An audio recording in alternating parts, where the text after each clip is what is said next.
Today, I want to discuss cash flow versus equity. Which is the better investment to buy? Which one?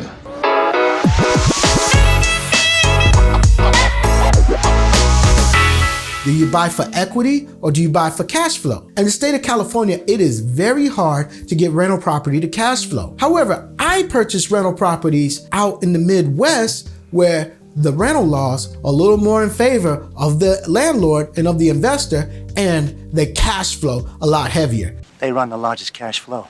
For example, the same amount of cash flow I'll receive in the Midwest for property that I paid $200,000 for is the same amount of cash flow my friends are receiving here for a property they paid $700,000 for. It's a big difference in price, a big difference in mortgage payments. And right now, with interest rates skyrocketing, which one is the smarter bet? You see, a lot of my friends here in California, when they buy rental properties here, sometimes it's negative. Sometimes every single month, they have to come out of pocket and pay the mortgage as well.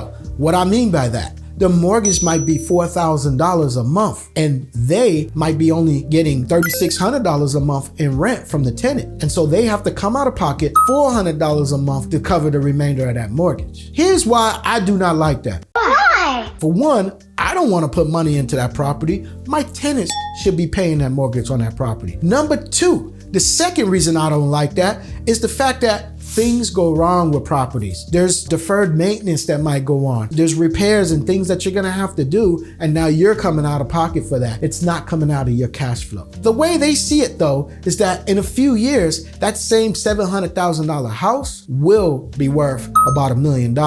So they're looking for the long-term goal. But here's my thing, it's speculation. You never know which way that market's gonna turn. So that's why I personally do not like doing that. I personally buy in the Midwest for cash flow. Here's why. The appreciation might not go up as much, well, there is in some of the cities I invest in, which is great. I did not expect it. However, I'm looking at the monthly cash flow. First of all, you need to know what cash flow is. Tell them about the cash flow. You got your gross rents coming in, income from laundry, from washing machines where they're putting in coins in the washing machines. If you have a large property, you might have a vending machine. That's all other income that's coming in. Then you have your other income coming in, and then now you have what's called your EGI, or your affected gross income, right? First, you got to minus your vacancy rate, right? So you always want to factor in a vacancy rate. Even if your property is 100% occupied, there might be times where when that person moves out, you got to do some repairs, you got to do some quick renovations, and that might tie you up for maybe a month or two before you could get another tenant in there. Your lender will factor that in too, so you might as well factor in that vacancy rate. So you have your gross scheduled rents minus your vacancy is what your rents are, plus your other income, that's your affected gross income, right? Now you have your expenses. For example, your taxes, your insurance, your repairs and maintenance, management fees, all of this stuff is expenses. So once you take your gross income minus your expenses, now you have what's called your NOI, or your net operating income. But it does not stop there. Most people see your NOI and they say, oh, this is what I'm gonna make bank. No, not unless you pay cash for the property.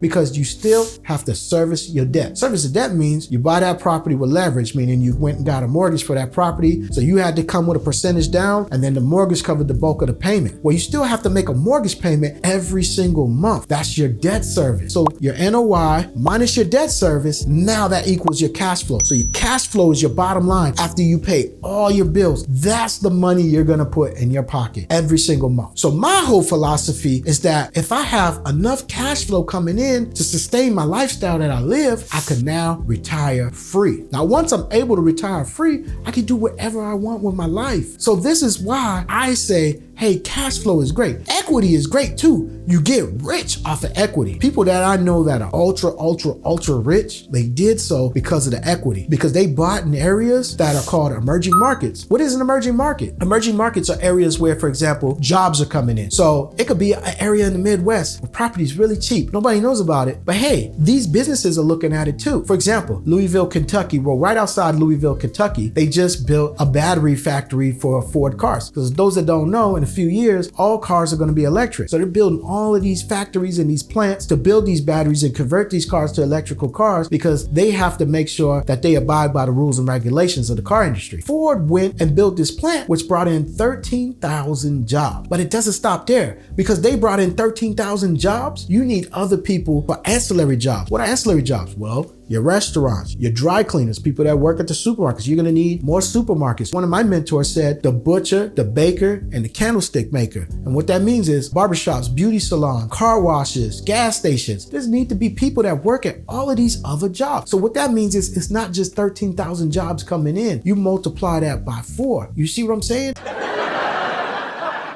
I see what you're saying. Now it's about 40,000 jobs coming into that area. And that's what makes the area boom. So now there's not enough inventory to handle all these people that's coming in as a rush. So what happens? People have to start building more real estate. And then the real estate you have that you already own becomes more valuable. Price go up, supply and demand. And that's what you call an emerging market. And that's where you buy cheap. And now you're banking off the cash flow. So you're getting that fat cash flow, but then now you're getting that equity when you sell in the future. Once the market is settled and there's a lot of people, influx of people coming in. So these are the kind of markets that I like. In areas like where I live in California, I'm in the Bay Area. It's already saturated. I mean, there are little micro emerging pockets here. It's sky high. Oakland, sky high. So a lot of people are moving east towards the Central Valley where things are a little bit cheaper and it's still close enough where they could commute to work. So those areas are what I call emerging markets. However, it still does not sustain a good cash flow. So I don't like it. But my buddies that are buying in these areas, they love it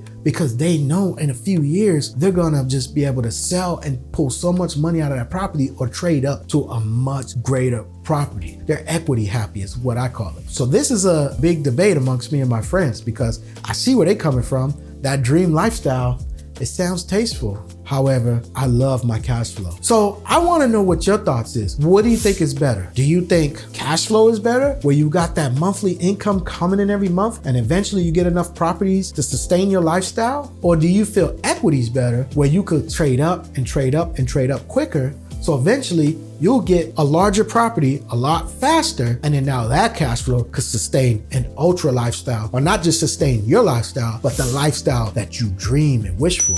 Those are the best markets to invest in. Again, if you feel that I've gave you some value, if you feel that this sparked your interest in any way, hit that like button, hit that subscribe, and don't forget to hit that bell so you can get more notifications from Mr. Prosperity. I love you guys. And as always, you stay blessed.